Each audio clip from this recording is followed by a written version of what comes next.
Oh, hello, Steve here. Welcome to Real Health. Who'd have thought? Who'd have thunk? Who'd have realised? Who'd have imagined? Who'd have stumbled upon? That's my category. Who'd have researched about? Who'd have credentialed towards real health being what we eat and how I present it, digest, absorb, and then daily supply of our micronutrients. I'm thinking of changing my clumsy branding of the regimen that I do from the Keto 44 to something else 44, because keto means keto and ketogenesis and this and that, and I'm not advocating for keto for the sake of keto, but keto as in you get enough protein, you get enough saturated fat, and you end up fit and healthy like me. So who knows? Indigestion, absorption, the INAB 44. It's a work in progress, right? So today you've clicked on today. Today's episode is called, what's it called again? Oh boy, something about the mainstream health isn't nefarious. There you go. I'll just go with that. Mainstream health is not nefarious. The dude that I stumbled upon, Dr. Joel Wallach, he would like to suggest that mainstream health doctors are operating nefariously. I think he would acknowledge that they're not nefarious, they're just ill-informed. Should we say dumb? I don't know. No, I don't think so. They're not dumb, or they are ill-informed. They've got, even as a stethoscope around your neck, coat wearing, many of those letters after your qualification name, right? We would like to think that they know things, and yes, they do have a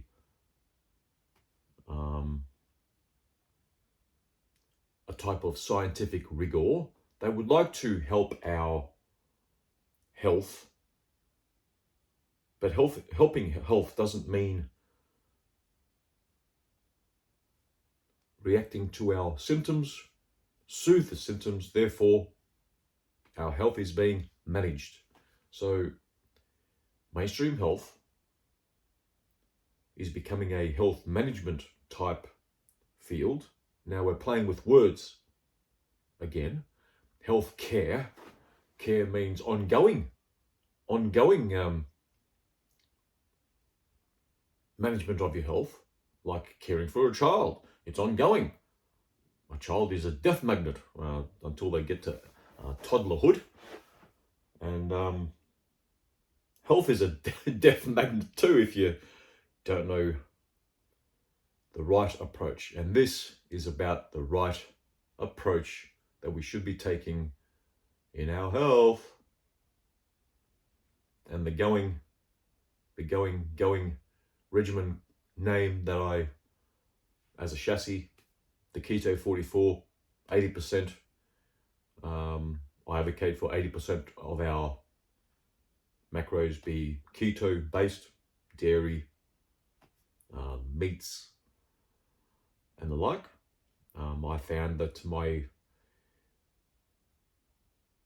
macros are 50% fat in my calories, 30% protein, and 20% carbs.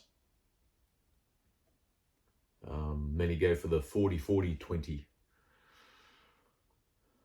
And 20% fat, that is. Mine's 50%, and I'm 7.5% body fat. So there you go. It's amazing how things work out. So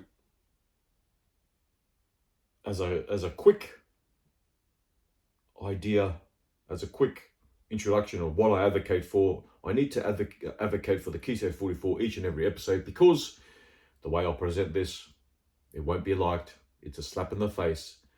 And if I get just the one viewer and then they don't view anymore, I may as well put in what I advocate for. So digest. We need to digest, and that means increasing our acidity in our gastric juices, battery acid levels. If you talk about pH, 1.9 to 2.1 sort of pH, that will enable us to digest. Once we digest properly, then the macros and the micronutrients, can reach their absorption goal, and that involves the whole 44 part. So if you have any indigestion issues, your pH in your gastric juices might be 4, 5, 6. Hopefully it's not 6, because you won't be digesting to even absorb what you are taking in. And that's when you'll find that you've got health issues.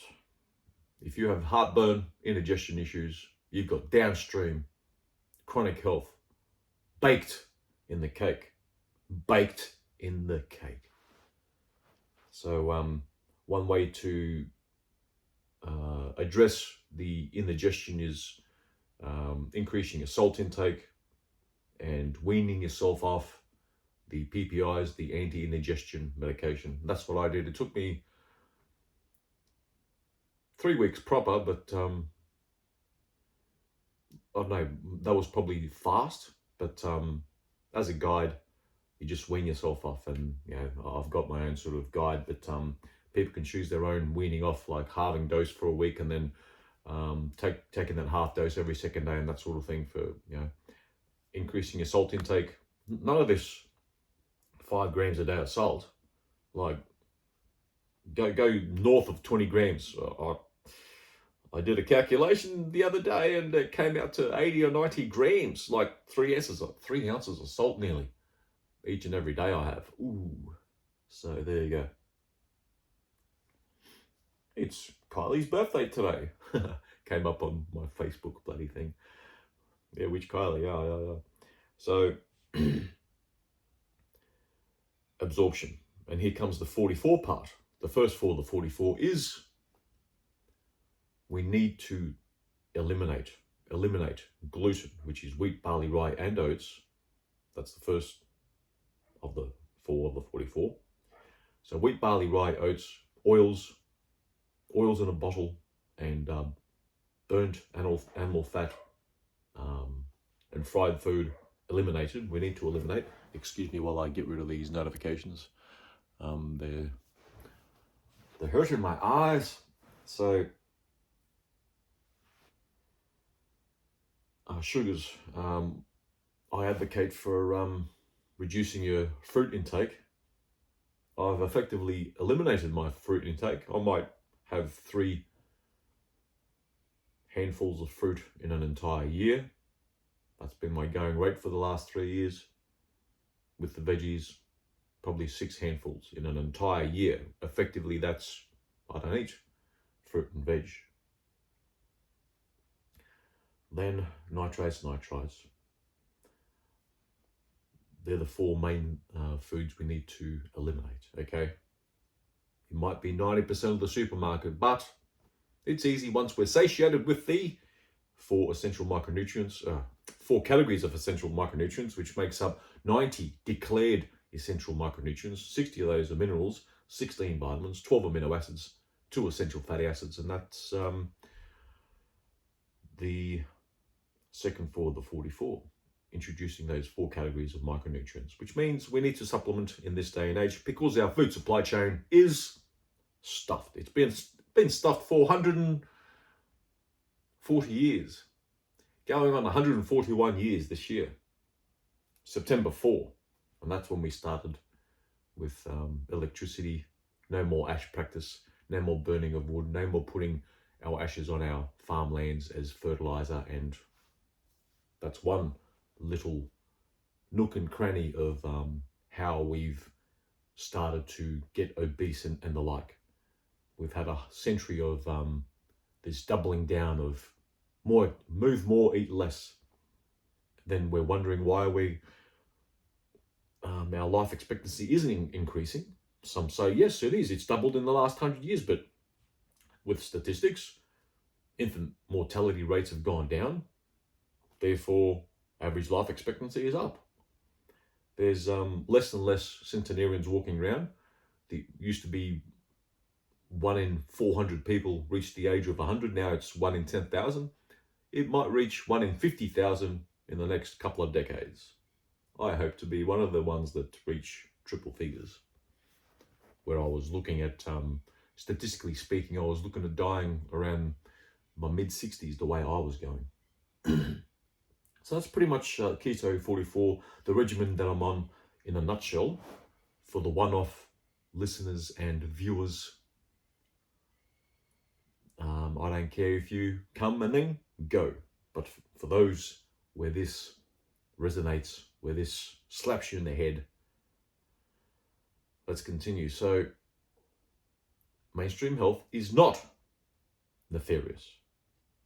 I was in mainstream health for nearly 2 decades as a mental health nurse, and those that are in the general medical side will say, you're not part of anything, but hey, I was at least trained in the mainstream healthcare complex. And let me tell you, they're not nefarious. I've been exposed to major hospital directors, division directors, and I was also like a hospital manager of a night shift, but I was certainly not nefarious, right? We're there to help people, really, but our help is misguided. So, in the way it's misguided is that we have this thing called research, we have this thing called science. But if our health approach and our science is misdirected, directed at, it's our lifestyle, it's our genetics, it's our toxin exposure and the like, well, that's where we're barking up the wrong tree part comes into it, right? And the barking up the wrong tree is, if you have to manage your health, that's the wrong tree. Mitigating your health, let me rephrase that, mitigating your ill health is the better approach. And mitigating, which means avoiding prophylactically, and enabling that you're healthy down the track, is to do the whole Keto 44. Micronutrients. And there's not just those 27 or 32, whatever they think, 12 micronutrients that we need, and 9 amino acids, and all the essential fatty acids that we need, and all that sort of thing. There's only actually 2, the LAs and the ALAs, and the essential fatty acids. But the real number is 90 essential micronutrients, and we need to be supplementing these days. And I go through longevity, and longevity was started by Dr. Joel Wallach, and he's got this whole video made in the 90s, which he didn't know was recorded. Dead doctors don't lie. And in that, there's a lot of talk about nefariousness, and the reason why he goes down the nefarious part of the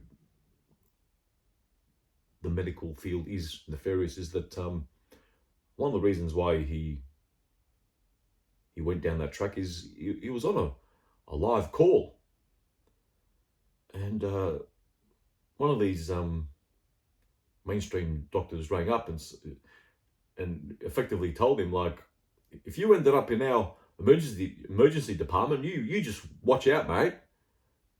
Like, is that a threat? That sort of thing. And that was just one of those little things that came up. But being exposed, being a professional, a health professional myself for nearly 2 decades, there's no nefariousness there. We hear these stories about the pharmaceutical complex being there just to make money. Well, yes, they need to make money to to research to come up with those drugs that manage our symptoms. The wrong approach. You don't manage your symptoms, you try and not get the symptoms in the first place. And that I advocate the whole keto 44. Eat right, which is keto, not for ketogenesis, but for enough proteins, enough cholesterol, enough of the micronutrients that we're able to get in our current food supply chain. We need to supplement these days, and I gave you an indication of why we're in our state. Is because of even though electricity has improved our life, it's hasn't really. Unknowingly, we're getting less minerals in our food supply chain, and that's why we're getting unwell, chronically unwell, autoimmune diseases, obesity, and the like. I've eliminated my half a dozen chronic diseases, even while being managed in the mainstream healthcare complex, while I was a registered nurse for nearly 2 decades. And do you think I was getting any healthier? No. Even before I became obese, I was a semi-pro athlete, triathlete. And even that, if you're a fitness influencer that doesn't supplement the right way, if you're an Olympian now or one of those weekend warriors, gym goers and the like, and you only take protein and that sort of thing, you better be taking some micronutrients or the whole declared essential micronutrients, or you'll just be the same as the obese person that's micronutrient deficient. If you're obese, the markers, the tells, the signatures that you are deficient in chromium, vanadium, zinc, by just taking those 3 minerals, you might be on your way to 10 or 20% effect, losing a few pounds here and there, but it won't be sustained because you're still going to have those cravings. You'll fall off the wagon, and you'll still be eating that crappy food that you eat. Oh, but I eat well and I'm still obese. Well, you're micronutrient deficient. Let me tell you, there's a lot of fat vegans, fat keto people, fat intermittent fasting people out there, fat carnivores and fat ancestral diet type people out there. And mainstream health, we need to manage our blood pressure and our cholesterol, diabetes, all that sort of thing. I effectively eliminated my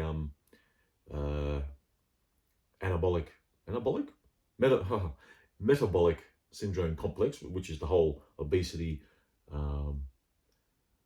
blood pressure, diabetes, cholesterol, cardiac type complex, and that was easily done. Once you're satiated with those micronutrients,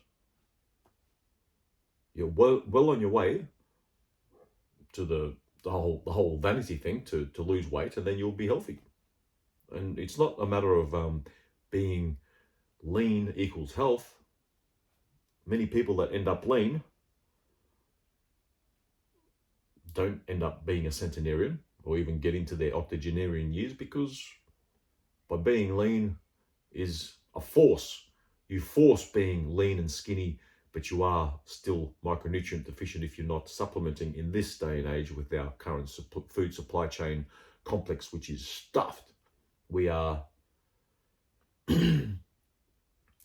deficient in minerals especially, and we need all those 60 minerals to make the vitamins work, the amino acids and the essential fatty acids work.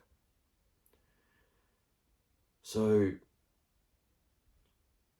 I'm thinking of doing a particular presentation which might take an hour or 2. I don't know.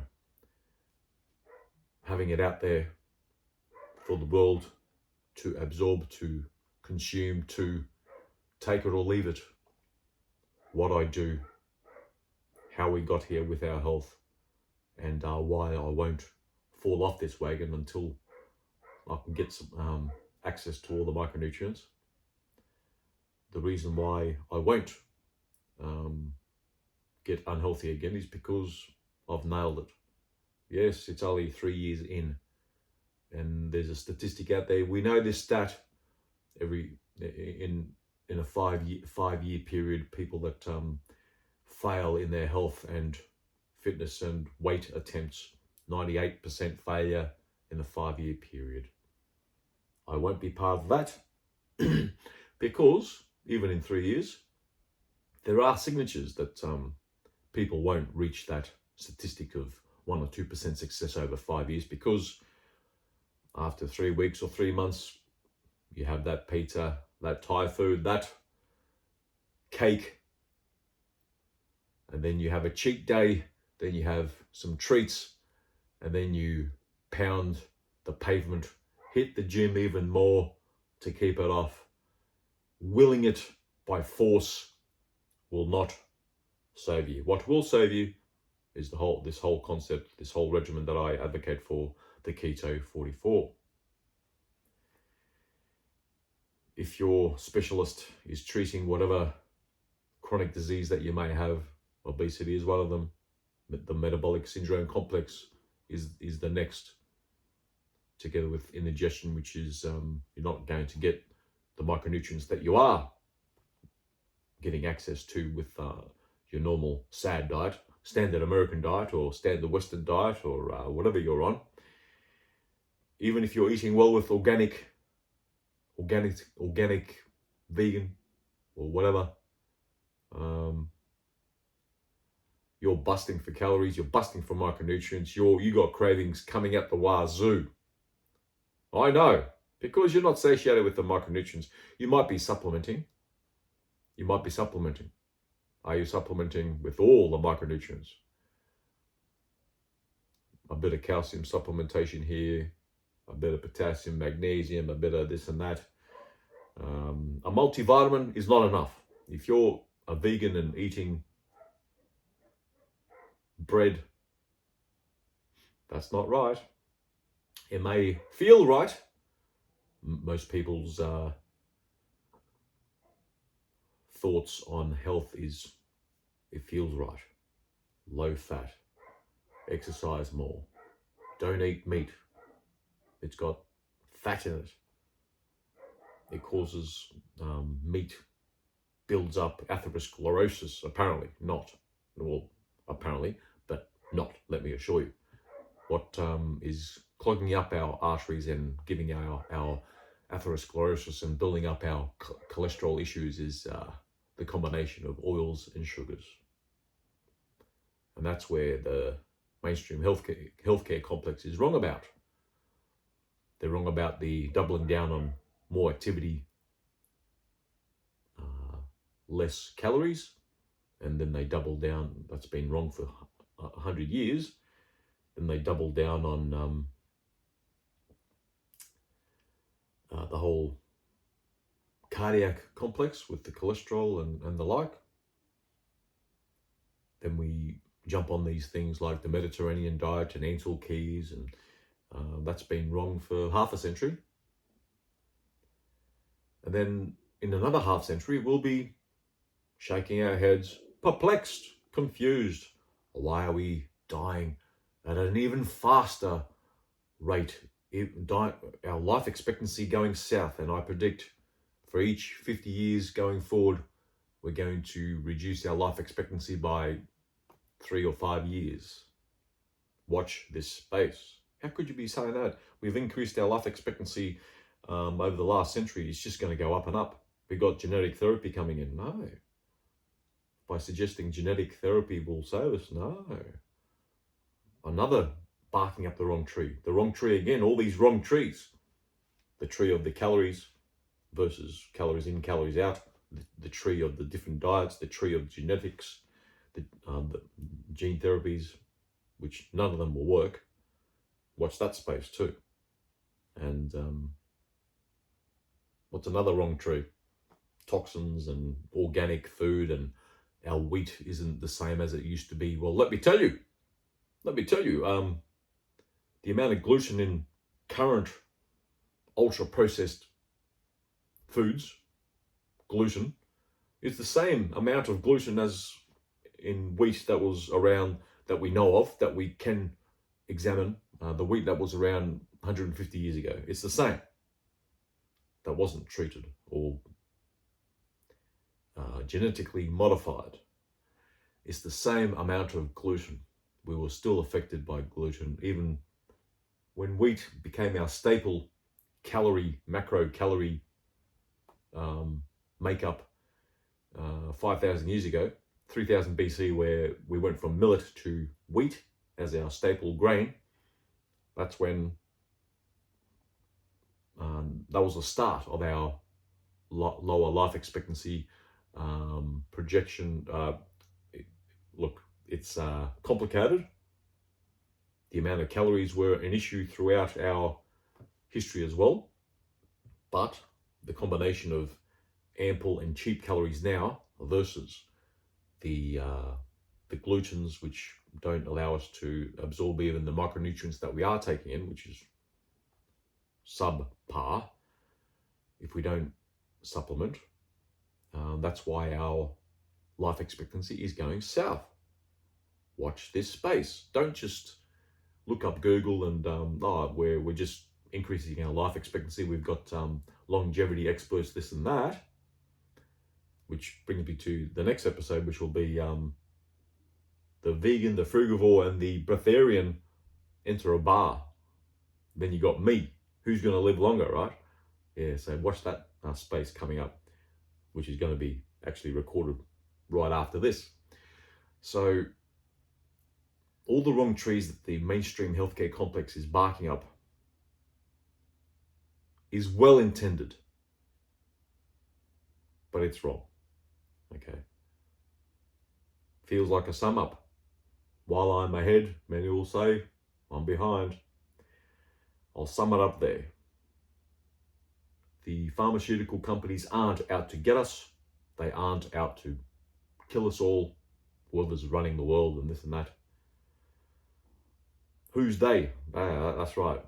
We can't nail down who they are ever. They is a revolving door of successful business people and influencers and people that have wealth, and that's a revolving door too. So pharmaceutical companies do want to benefit us. They are striving to develop drugs that will save us and make us live longer, but ever since the 80s, they haven't been able to make money, and they're able to make money on vaccines and the like. Their model is failing. The only drug classes that have worked up until the 80s is antibiotics and corticosteroids, or steroidal type class of drugs that mask our symptoms of rashes and pains, or the 50% dying if you get sepsis and all that sort of thing. So yes, mainstream health can help us in an emergency room, but not ongoing. And that's that, okay? I've been there. They're not out to get us. Their approaches are well intended, but the best intention is the Keto 44, is to mitigate our ill health. Get the right macros in, which I don't want to suggest keto is just getting enough protein and saturated fat, which means more cholesterol. Yes, we need cholesterol. There's whole episodes on cholesterol. Very important for our brain and hormone health. And absorbing all the micronutrients that we require, okay? And that involves eliminating that 90% of the supermarket. And bingo bongo, you'll be fit and healthy like me. There might be an even better approach in decades or centuries to come, but let me tell you, I've nailed it for now. Watch this space. Let's compare notes in 30 years, perhaps, with your PhD and your influence of this and guru of that. Until the next episode. Bye-bye for now.